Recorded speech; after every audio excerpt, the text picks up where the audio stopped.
My name is Darryl Holloway. I'm the architectural sales manager for QL UK and Ireland. QL are pretty much the market leaders in balustrade system providers and components.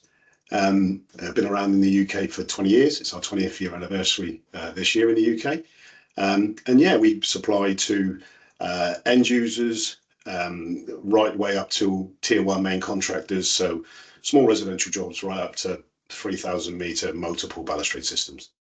I predominantly interact with tier one main contractors and architectural practices across the country.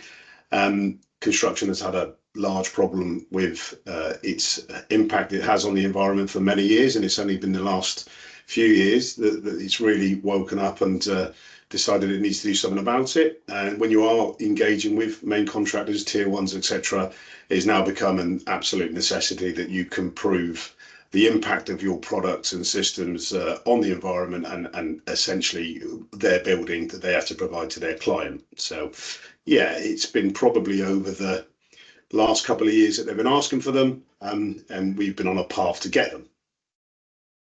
Traditionally, before we moved into large project work, we were predominantly a component supplier. So we do have 5,500 different products, and even before we engaged Blue Marble with their knowledge of what they can bring, we knew that having EPDs for 5,000 products was probably going to be unobtainable, both practically and probably commercially. What Blue Marble which we didn't know at the time, allowed us to do, is said we could do, was to group products into systems, and we sell them in systems to the main contractors, so that worked out. And what we did there was be able to group sort of 5 of our main systems so that they could do average EPDs. There's a little bit of work around how you use them EPDs, because not every sort of time you submit the EPD is exactly what the client is having. But with those base numbers and figures that we have in the EPD, it's really easy for them to get the figure they're after, if you like. The challenge, and certainly for me, kind of heading this up and trying to drive it from the UK, was to convince our European board of directors that it was A, necessary, and B, that it wasn't going to give up intellectual property rights or sort of sensitive information about how and where and what we do and how we produce, etc.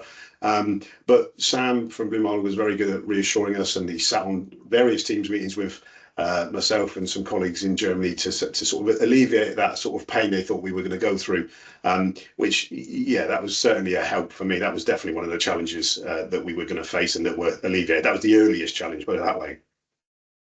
The kind of results, if you like, is that we have plenty of clients awaiting them and even actually producing them for them and being able to let them have them has been a result. They've been very pleased with that. It's quite unique. So they were very pleased with that situation. So that the benefit is being shown just because it's sort of proving to our clientele already that we were active in doing it. I think it will show that we'll win jobs from it because they're going to work with us again. Yeah, I think it's quite scary when you start thinking about the process and what information you need to give, etc. But I think jumping in and doing it will benefit your company for definite. I think something that we didn't realise we would need it for and want to use it for is measuring how we can improve. That's something that we've already looked at, and obviously now we've got a benchmark to start from. But it actually shows there's plenty of room for improvement, and as other people get on board, competitors of ours who come to produce their EPDs, it gives us a measure to then improve and hopefully lessen our impact on the environment.